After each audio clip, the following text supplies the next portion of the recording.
नमस्कार। भारतीय राष्ट्रीय आंदोलन की श्रृंखला की अगली कड़ी में हम लोग प्रारंभ करेंगे। जैसा कि हमने देखा कि बंगाल विभाजन हो गया और उसका विरोध हुआ और विरोध भी हुआ और कांग्रेस लगभग 2 गुटों में बढ़ती नज़र आई और आगे चलकर सूरत अधिवेशन में 2 गुट में बढ़ भी जाती है। तो इसमें एक उग्र संगठन था, मतलब थोड़ा सा अतिवादी लोग थे और दूसरे नरमपंथी थे। तो नरमपंथी चरमपंथी में ये डिवीज़न हो गया। कहते हैं कि उबल रही है खून में जुनून की कहानियाँ, उबल रही है खून में जुनून की कहानियाँ, नई दिशा दिखा रही है वक्त की निशानियाँ। हवा सी घूम घूम कर घटा सी झूम झूम कर नई जमीन तोड़ने निकल पड़ी जवानियाँ, नई जमीन तोड़ने निकल पड़ी जवानियाँ। तो हम लोग देखेंगे कि जब 1905 में बंगाल विभाजन हो जाता है तो गोपाल कृष्ण गोखले की अध्यक्षता में 1905 में कांग्रेस का बनारस अधिवेशन होता है। उस अधिवेशन में ये वही गोपाल कृष्ण गोखले जो कि महात्मा गांधी के राजनीतिक गुरु भी हैं, उस दौरान जो कार्य किया, 2 कार्य थे। एक तो स्वदेशी और दूसरा बहिष्कार पर चर्चा करना, और यहाँ पर स्वशासन लक्ष्य घोषित किया गया। लेकिन जो चरमपंथी लोग थे, गर्मपंथी लोग थे, वो कहे हमें स्वशासन नहीं स्वराज्य चाहिए, हमारा खुद का अपना राज्य चाहिए, हम किसी के अधीन रह के शासन नहीं करना चाहते। एक तो ये बात हुई। और ये पूछा भी गया था कि बनारस अधिवेशन में अध्यक्षता किसने की, यूपीपीसीएस से पूछा जा चुका है। और ये बात ध्यान देने की है कि लक्ष्य इन्होंने स्वशासन घोषित किया, लेकिन गर्मपंथियों की मांग थी कि हमें स्वशासन नहीं स्वराज्य चाहिए। फिर अगला बंगाल का एक प्रांतीय सम्मेलन होता है जिसे बारिशाल सम्मेलन कहते हैं। बारिशाल सम्मेलन में बारिशाल में ये थे स्वदेश बांधव समिति का निर्माण किया था अश्विनी कुमार दत्त ने। ये जन सामान्य को राजनीतिक चेतना जगाने के लिए अश्विनी कुमार दत्त, थोड़ा सा यहाँ पे अश्विनी कुमार दत्त द्वारा एक समिति गठित की गई थी, स्वदेश बांधव। ये बारिशाल में ही किया था इन्होंने। तो इसका काम था, एक स्वयंसेवक समूह था अपना, कि लोगों के अंदर, आम जनमानस के अंदर राजनीतिक जागरूकता फैलाना, स्वदेशी आंदोलन के लिए एकत्र करना, और ताकि हम संगठित होकर लड़ाई लड़ें। तो पूछा जाता है कि स्वदेश बांधव समिति के संस्थापक कौन थे, तो आप कहेंगे अश्विनी कुमार दत्त। ये बात याद रखेंगे। हाँ, ये जो था ये प्रांतीय सम्मेलन था, बंगाल का प्रांतीय सम्मेलन था, बारिशाल सम्मेलन। ये भी 1906 में हुआ, लेकिन अप्रैल में हुआ, ये वार्षिक सम्मेलन नहीं था। और इसकी अध्यक्षता अब्दुल रसूल कर रहे थे। ये वही अब्दुल रसूल हैं जिन्होंने कहा कि जो काम हम लोग 50-60 वर्षों में नहीं कर पाते, वो काम मात्र 6 महीने में कर गए, इस स्वदेशी और बहिष्कार आंदोलन के चलते। और इसमें हुआ ये कि सम्मेलन के ठीक बाद तो बंगाल में देखिए क्रांतिकारियों का एक गुप्त संगठन था। सबसे पहला गुप्त संगठन था अनुशीलन समिति, थोड़ा जानते रहें, अनुशीलन समिति। और ये अनुशीलन समिति बन गई थी 1902 में ही। बंगाल का पहला क्रांतिकारी संगठन था और ये गुप्त संगठन था। तो ये मिदनापुर में ज्ञानेंद्र नाथ बसु के द्वारा, ज्ञानेंद्र नाथ बसु के द्वारा स्थापित की गई थी अनुशीलन समिति। लेकिन कलकत्ता में इसके सदस्य हुआ करते थे जतीन्द्र नाथ तथा वारिंद्र घोष। और ये आगे चलकर ये धीरे धीरे 1908 जाते जाते ये समिति कमज़ोर पड़ने लगी। लेकिन फिर भी इसके जो 2 मेंबर थे, एक का नाम था भूपेंद्र नाथ दत्त, दूसरे का नाम था वारिंद्र कुमार घोष। इन्होंने साप्ताहिक पत्र निकाला और वो साप्ताहिक पत्र था युगांतर। तो इसी युगांतर समाचार पत्र के माध्यम से, ये जो युगांतर, ये साप्ताहिक हुआ करता था, इसके माध्यम से कहा गया, उसमें लेख निकाला गया कि समस्या का समाधान जनता के हाथ में है। हम 30 करोड़ भारतीयों को अपने 60 करोड़ हाथ उठाने होंगे। अब ताकत का मुकाबला ताकत से किया जाएगा, शक्ति का मुकाबला शक्ति से किया जाएगा। तो ये तो था बारिशाल सम्मेलन। तो इसके अध्यक्ष थे अब्दुल रसूल, बहुत बड़े विद्वता भी थे, कानून के मर्मज्ञ भी थे। अच्छा, अब इधर होता यह है कि बनारस अधिवेशन में गर्मपंथी चाहते हैं कि हमको स्वराज चाहिए, और वहाँ लक्ष्य इन्होंने घोषित कर दिया स्वशासन। तो धीरे धीरे दरार बढ़ने लगी। अब ये दरार आई तो गर्मपंथियों द्वारा बाल गंगाधर तिलक को कलकत्ता अधिवेशन में अध्यक्ष बनाया जाना था। कलकत्ता अधिवेशन जो कांग्रेस का वार्षिक अधिवेशन होता है 1906 में कलकत्ता अधिवेशन में, तो अब गर्मपंथियों और नरमपंथियों के बीच विवाद बढ़ता गया और अंततोगत्वा विवाद को सुलझा करके दादा भाई नौरोजी इसके अध्यक्ष बनते हैं।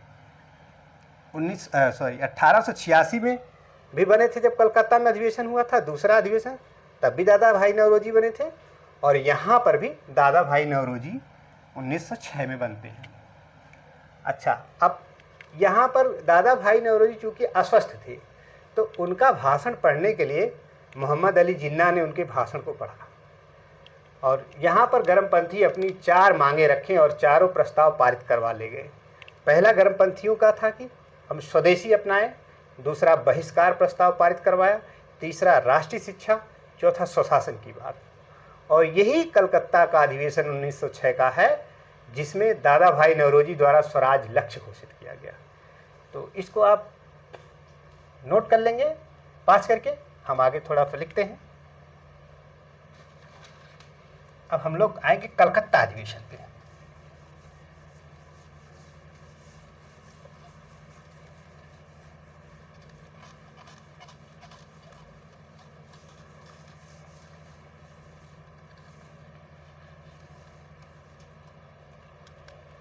कलकत्ता अधिवेशन, अब किसका अधिवेशन? कांग्रेस का।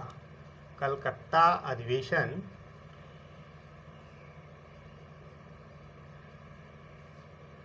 1906। अध्यक्ष बनना चाहते थे बाल गंगाधर तिलक, लेकिन गर्मपंथियों और नरमपंथियों के विवाद के कारण दादा भाई नौरोजी इसके अध्यक्ष बने। ये बात चाहे तो आप लिख सकते हैं, गर्मपंथी या गर्मपंथी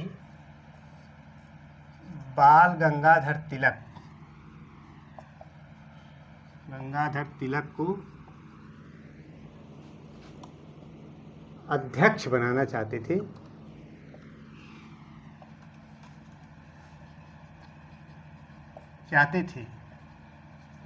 परंतु आपसी असहमति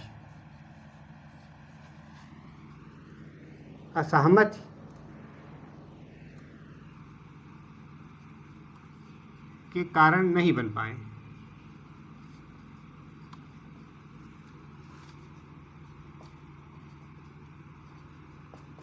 और बीच का रास्ता निकाला गया, अध्यक्ष बना दिया गया दादा भाई नौरोजी को। अध्यक्ष बने दादा भाई नौरोजी।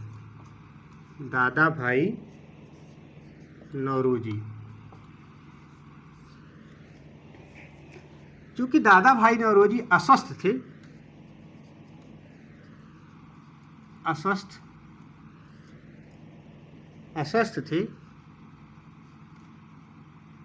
इसलिए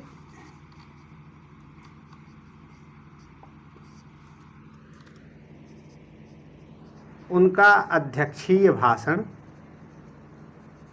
ये सवाल पूछा जाता है, अध्यक्षीय भाषण मोहम्मद अली जिन्ना के द्वारा पढ़ा गया।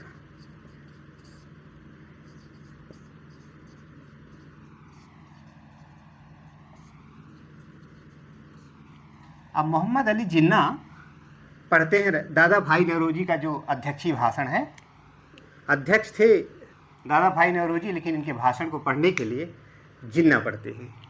इसमें गर्मपंथियों ने अपनी 4 मांगे पूरी कराई। जो गर्मपंथियों की मांगे थी,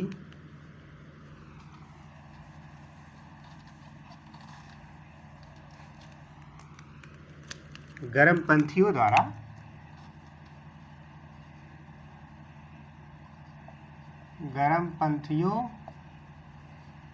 द्वारा 4 प्रस्ताव पारित करवाए गए।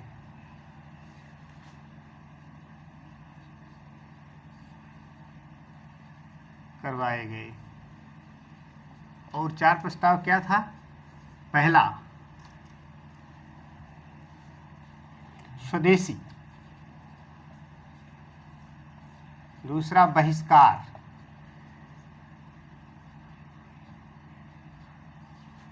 तीसरा, राष्ट्रीय शिक्षा। राष्ट्रीय शिक्षा को बढ़ावा दिया जाए। और चौथी बात, खुद का शासन, स्वशासन, अपना शासन। तो गर्मपंथियों ने 4 प्रस्ताव तो पारित करवा लिया, लेकिन यहाँ पर ये जो सबसे अधिक बार पूछा गया प्रश्न है कि कांग्रेस के किस अधिवेशन में स्वराज लक्ष्य घोषित किया गया। तो इसी दादा भाई नौरोजी द्वारा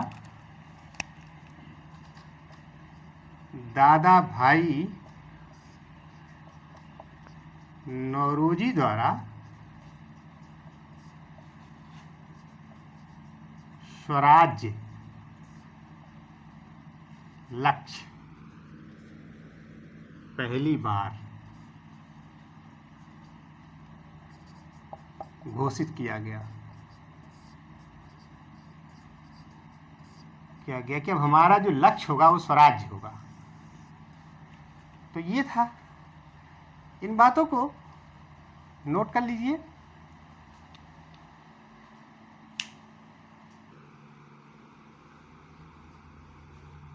तो नोट हो गया होगा। अब हम लोग देखते हैं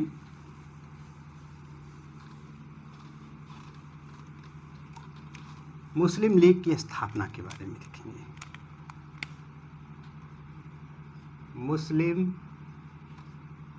लीग, और ये बात होती है 1906 की। देखते हैं क्या होता है मुस्लिम लीग। पहली बात तो स्वदेशी एवं बहिष्कार आंदोलन के द्वारा अनेक मुस्लिम नेताओं, जैसे राष्ट्रीय आंदोलन में हिस्सा लिया, जैसे कहने का मतलब बैरिस्टर अब्दुल रसूल, जो कि बैरिसाल में अध्यक्षता किए थे, लियाकत हुसैन और मौलाना गजनवी, मौलाना आज़ाद के इत्यादि के नाम उल्लेखनीय हैं। लेकिन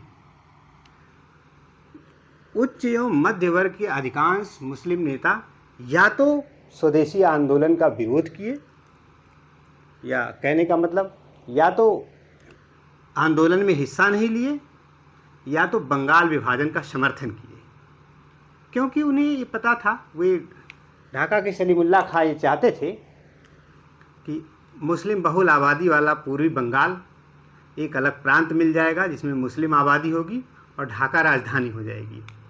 तो इस तरह से आप देखिए, लॉर्ड मिंटो इस समय वायसराय था, उसने एक साजिश रची। लॉर्ड मिंटो ने क्या किया कि अपने निजी सचिव डनलप स्मिथ और अलीगढ़ कॉलेज का प्रिंसिपल था जिसका नाम था आर्चबोल्ड, उसके द्वारा एक प्रस्ताव तैयार कराता है और उसमें मुसलमानों के लिए पृथक निर्वाचन की मांग की गई। और जब पृथक निर्वाचन की मांग की गई थी, 1 अक्टूबर 1906 को शिमला में शिष्टमंडल मिलता है मौलाना अली के नेतृत्व में। और सच यह है कि सारी साजिश तो लॉर्ड मिंटो की थी। मिलता है और वो पत्र देता है, प्रारूप देता है, कहता है कि हमारी ये मांग है कि हमको अलग से वो करिए। तो पृथक निर्वाचन की मांग की गई। अब यहाँ देखिए मुस्लिम और हिंदू में दरार पैदा की जा रही है, कैसे स्वदेशी आंदोलन को धक्का दिया जा रहा है।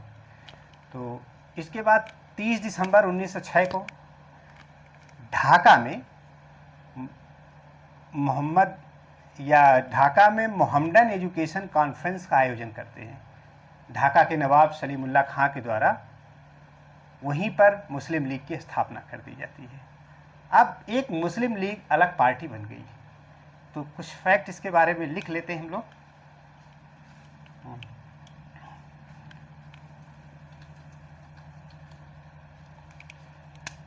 शिमला का शिष्टमंडल,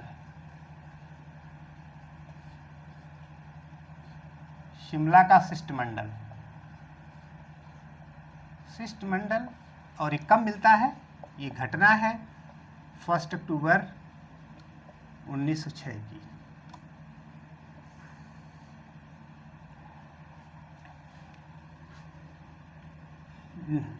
ये शिष्टमंडल मौलाना मोहम्मद अली के नेतृत्व में, मौलाना मोहम्मद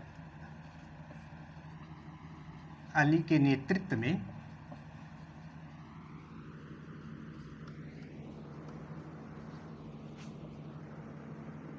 1 अक्टूबर 1906 को शिमला में तत्कालीन वाइसरॉय लॉर्ड मिंटो से मिला।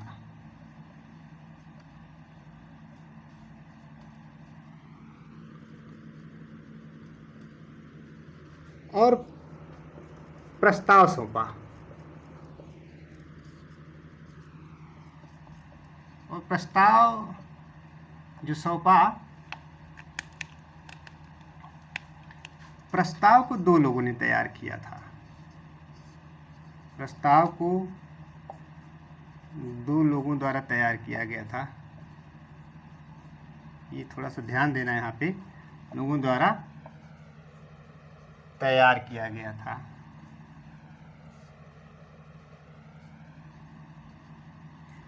एक का नाम है आर्चबोल्ड,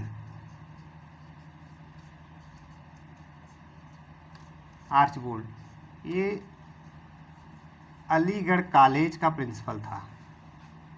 अलीगढ़ कॉलेज का प्रिंसिपल।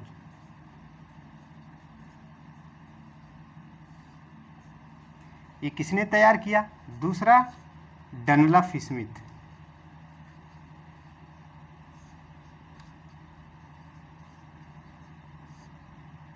ये वाइसरॉय का निजी सचिव था।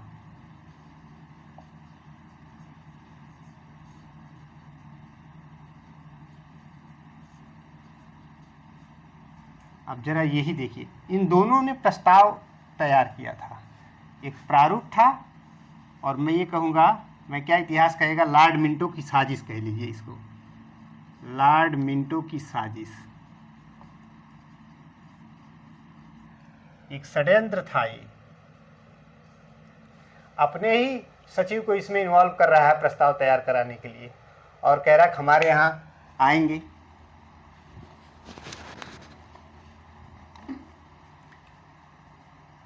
गर्मी बहुत है। लॉर्ड मिंटो की साजिश ये थी, और इसमें, इस प्रस्ताव में पृथक निर्वाचन की मांग की गई। यहाँ इस प्रस्ताव में पृथक निर्वाचन की मांग की गई। निर्वाचन की मांग की गई। अब खुद ही तो तैयार करवा रहा है, और खुद इससे ही शिष्टमंडल मिलने जा रहा है। यानी इसकी सोची समझी रणनीति थी हिंदू से मुसलमानों को अलग करना। डिवाइड एंड रूल वाली पॉलिसी अंग्रेज करते थे, यही इसने किया भी। तो इसको नोट कर लें और फिर हम आगे लिखते हैं। तो होता ये है कि 30 दिसंबर 1906 को ढाका में मोहम्मदन एजुकेशन कॉन्फ्रेंस का आयोजन होता है, और वहाँ पे ढाका का नवाब जो सलीमुल्लाह खां था, उसके द्वारा मुस्लिम लीग की स्थापना कर दी जाती है। तो यहाँ पे मिटाएंगे।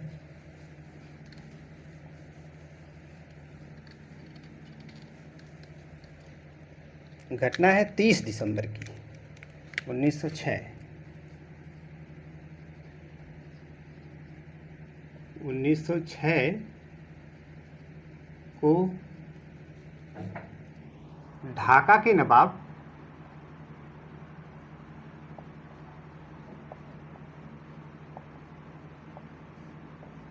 सलीमुल्लाह खां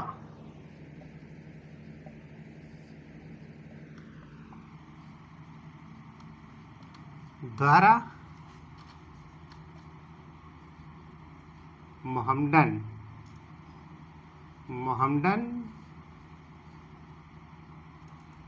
एजुकेशन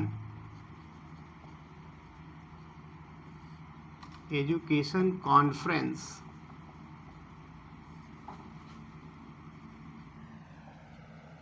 का आयोजन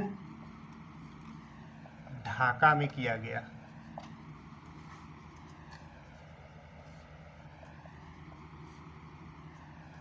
और यहीं पर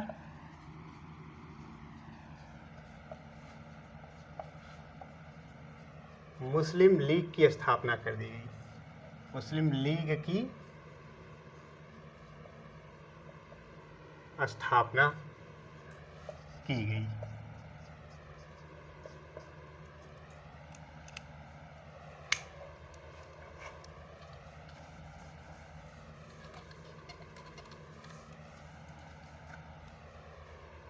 तो इसके संस्थापक सदस्यों में मोहसिन उल मुल्क भी थे और संस्थापक अध्यक्ष तो सलीमुल्लाह खां।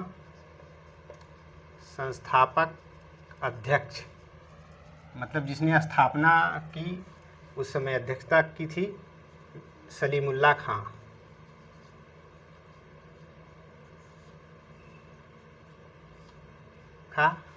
लेकिन प्रथम अध्यक्ष जो बनाया गया,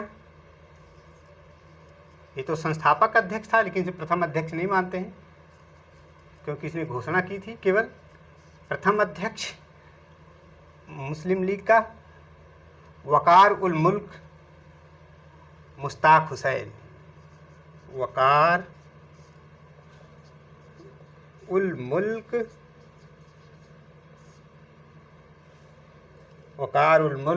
मुश्ताक हुसैन।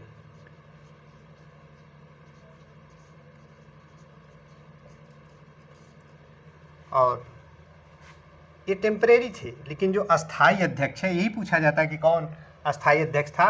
तो कांग्रेस में भी इस तरह से था, इसी तरह से यहाँ भी अस्थाई अध्यक्ष। कहने का मतलब जो स्थाई अध्यक्ष बना वो था आगा खां। आगा खां पैलेस का भी नाम आप लोगों ने सुना होगा, आगा खां। और एक और सहायक सदस्य थे जिसका नाम था मोहसिन उल मुल्क। एक सदस्य और है, यहीं लिख दे रहे हैं ऊपर, मोहसिन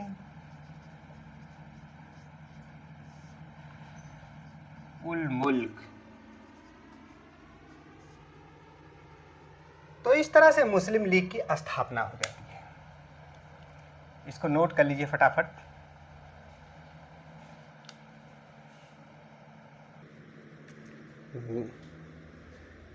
अब नोट कर लिया होगा आप लोगों ने। आखिर लीग बनी क्यों, इसका क्या उद्देश्य था, ये तो जाहिर सी बात है पहले प्रस्ताव में ही पता चल गया। लेकिन इसके उद्देश्यों में जो बातें शामिल हैं उस बात को देखते हैं। लीग का उद्देश्य क्या था।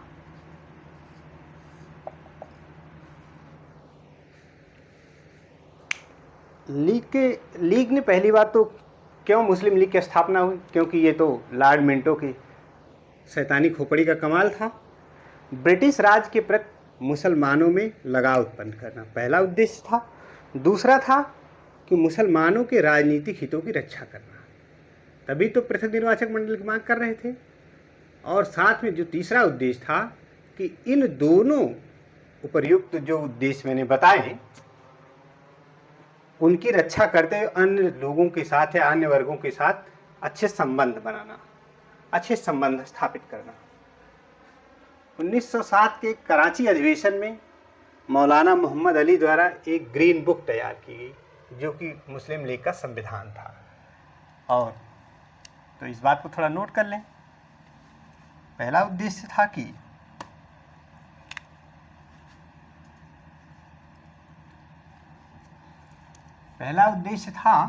कि ब्रिटिश राज्य के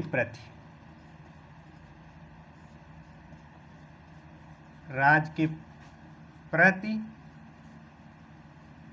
मुसलमानों में लगाव उत्पन्न करना।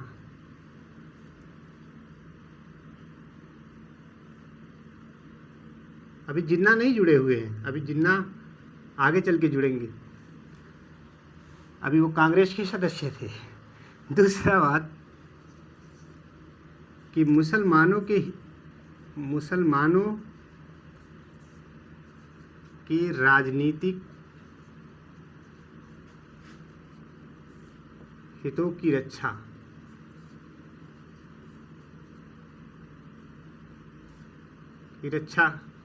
की जाए, ये उद्देश्य था। और तीसरी बात, उपर्युक्त दोनों उद्देश्यों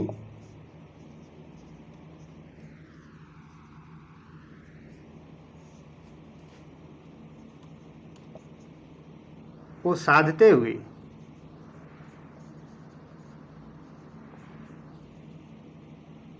अन्य वर्गों के साथ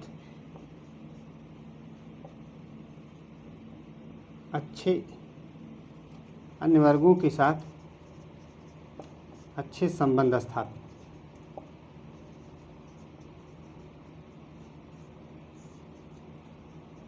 किए जाएं, ये बात थी। तो ये तो इनका उद्देश्य था। और फिर इसके बाद कराची अधिवेशन होता है 1907 में। लीग के, ये बात ऊपर या इसे मिटा दें तभी लिखने में ज़्यादा अच्छा रहेगा, नोट कर लीजिए 1 मिनट में।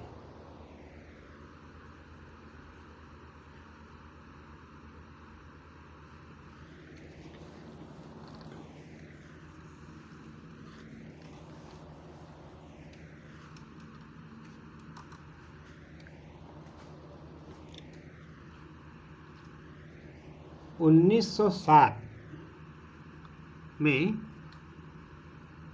लीग के अमृतसर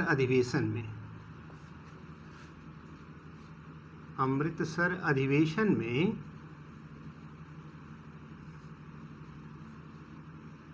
मौलाना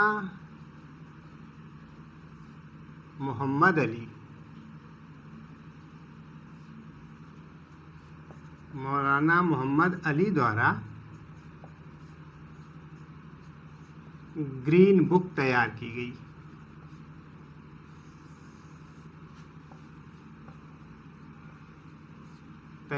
गई,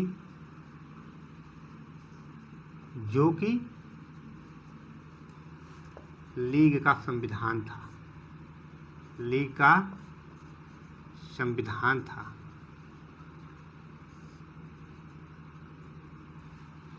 अर्थात प्रश्न ये पूछा जाएगा, किस अधिवेशन में मुस्लिम लीग का संविधान बना, और मुस्लिम लीग के संविधान को क्या नाम दिया गया था? Green book.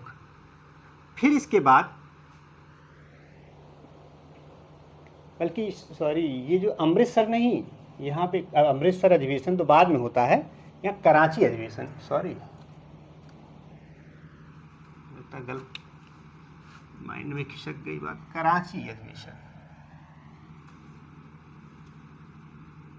कराची अधिवेशन में ग्रीन बुक तैयार की गई। और जो लीग का अमृतसर अधिवेशन होता है, अमृतसर अधिवेशन 1908 में होता है। इसके अध्यक्ष सैयद इमाम होते हैं, और इसी अधिवेशन में सर्वप्रथम मुसलमानों के लिए पृथक निर्वाचन मंडल की मांग की गई।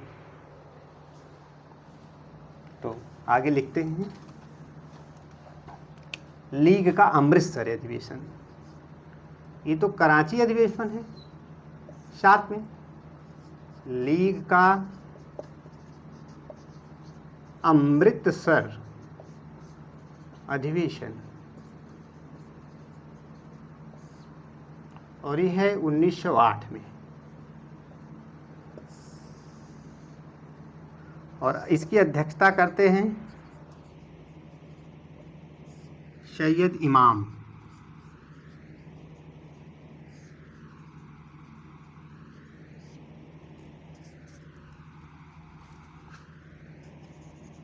इसी अधिवेशन में, मतलब लीग के इसी अधिवेशन में पहली बार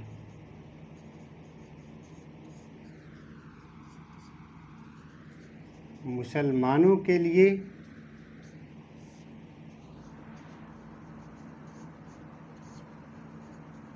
पृथक निर्वाचक मंडल की मांग की गई।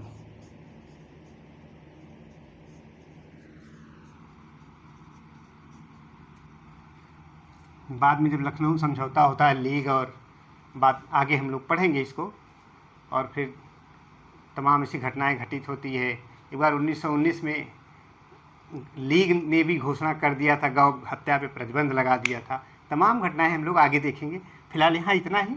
और यहाँ पे ये देखना है कि अभी तक जिन्ना नहीं जुड़े हैं। जिन्ना 1913 में मुस्लिम लीग से जुड़ते हैं और स्वशासन को लक्ष्य घोषित कर दिया। तो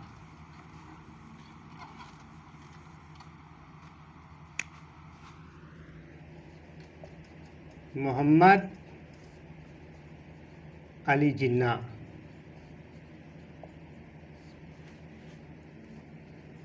उन्नीस सौ 13 में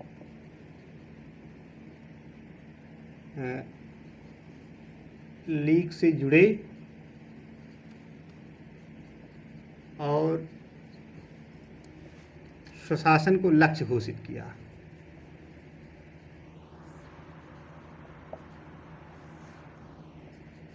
देखिए, कांग्रेस का स्वशासन नहीं, ये लीग का है, लक्ष्य घोषित किया। अब धीरे धीरे हिंदू मुस्लिम के बीच दरार बढ़ती गई, और ये आगे आता है मार्ले मिंटो सुधार। मार्ले मिंटो सुधार पढ़ने से पहले हम कांग्रेस के एक और अधिवेशन की चर्चा करेंगे, 1907 में सूरत अधिवेशन, जहाँ पे गरम दल और नरम दल में बट गया। नोट कर लीजिए इसे।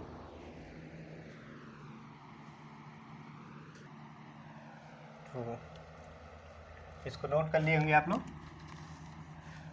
अब इसके बाद हम लोग देखते हैं कांग्रेस का सूरत अधिवेशन।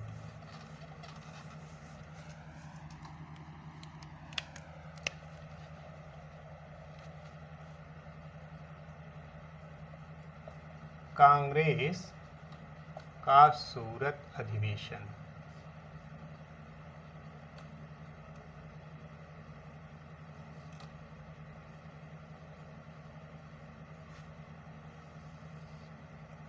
विश्वास बनाए रखिए, धैर्य बनाए रखिए, और पॉइंट वो नोट करते जाइए।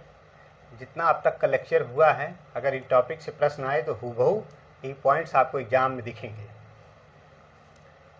तो देखिए अब क्या होता है कि कलकत्ता का अधिवेशन हुआ, हमने उसमें स्वराज लक्ष्य घोषित किया था कांग्रेस का, जब दादा भाई नौरोजी की अध्यक्षता में।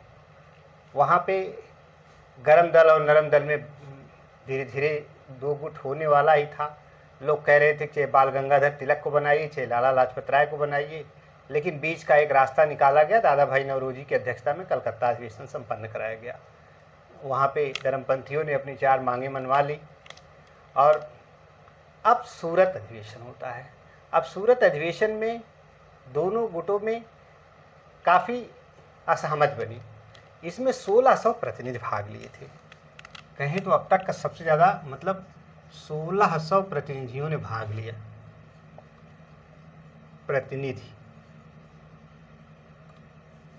प्रतिनिधियों ने भाग लिया।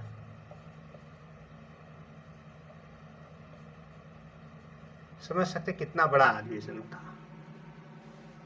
और इसके अध्यक्ष जो हैं, अध्यक्ष रास बिहारी घोष, बिहारी घोष। ये इस अधिवेशन में दो धड़े में बट गया, एक गरम दल और एक नरम दल। तो इस अधिवेशन के बाद यानी इसमें प्रथम विभाजन हुआ। कहा जाता है कि टेबल कुर्सी चला के मारना, मतलब आपस में हाथापाई तक की नौबत आ गई। और अब अंग्रेज़ सरकार तो ये चाह ही रही थी, उधर मुस्लिम लीग को चढ़ा के लीग की स्थापना करा दी, मुसलमानों को चढ़ा के हिंदू मुस्लिम में टूट तो डाली दी थी। इधर कांग्रेस के बीच में अब अंग्रेज इस अवसर का लाभ उठाते हैं कि जो हमारे चरमपंथी नेता हैं उनको उठा के जेल में डाल देते हैं। अब कांग्रेस दो गुटों में बट गई, यानी कांग्रेस का प्रथम विभाजन हुआ नरम दल और गरम दल में। बाल गंगाधर तिलक को 6 वर्ष की सज़ा दी गई, मांडले भेज दिया गया, जो आज वर्मा में पड़ता है यानी म्यांमार में पड़ता है। तो मांडले की जेल में भेज दिया गया। तो कांग्रेस का प्रथम विभाजन हुआ।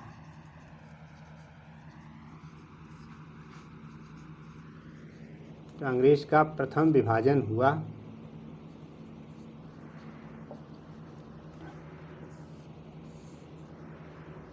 नरम दल और गरम दल। जगत में घर की फूट बुरी। और इसके बाद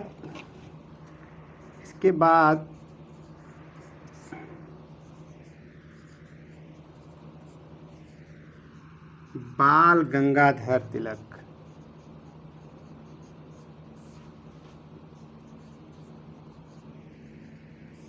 तिलक को 6 वर्ष का कारावास देकर मांडले जेल में भेज दिया गया।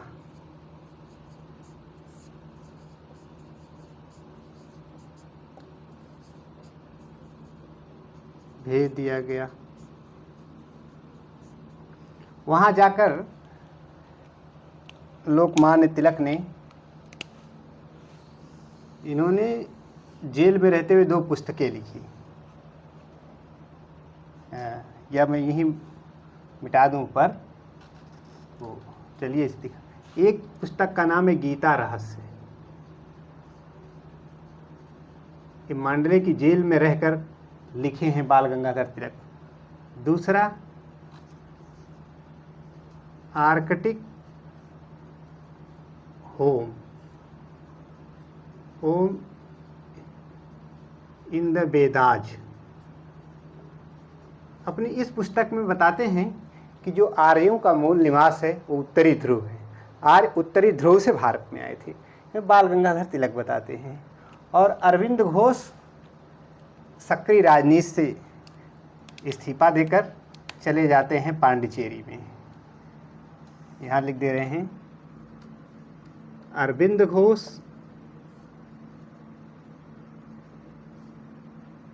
राजनीति से संन्यास लेकर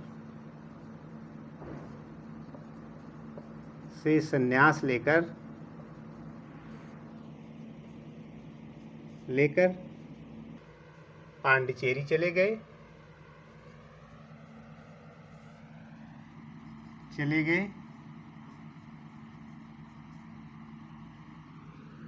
और वहीं पर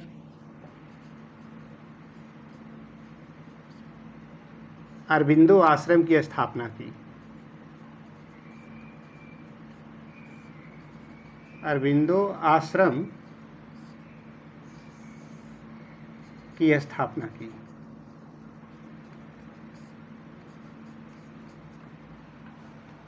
तो फिलहाल आज के लिए इतना ही इस क्लास में। और यहाँ पे एक बात बताना भूल गए कि 1914 में रिहा होते हैं। 1914 में जेल से रिहा होते हैं, रिहा होते हैं। तब तक आंदोलन बड़ा नरम पड़ गया था, बहुत सारी चीज़ें। फिर इसके बाद हम लोग आगे देखेंगे आगे की क्लास हम लोग लेंगे मार्ले मिंटो सुधार। और कहने को सुधार है लेकिन वो संप्रदायवाद का बीज बोता है। बड़े घमंड से भी कहता मार्ले कि हम ड्रैगन टीथ बो रहे हैं जिसकी फसल आगे चलकर बड़ी जहरीली होगी। तो आपका समय शुभ हो, फिर अगली क्लास में मुलाकात होती है। Take care. और हमारी कम्युनिटी पेज पर जरूर जाया करिए, जो पोस्ट लिखा रहता है तितीरसा अकादमी पे जाइए और उस लोगों को टच करिए, चैनल देखिए, वहाँ पे जो दाहिने टॉप पे लिखा रहता है पोस्ट पे प्रश्नों को देखिए और प्रश्न स्तरीय होते हैं। जैसे ही आप क्लिक करेंगे तो उसका सही जवाब जो रहेगा आपके सामने दिखेगा। और उम्मीद करता हूँ कि बहुत सारे प्रश्न आपको परीक्षा में हूबहू यहीं से मिलेंगे। All the best.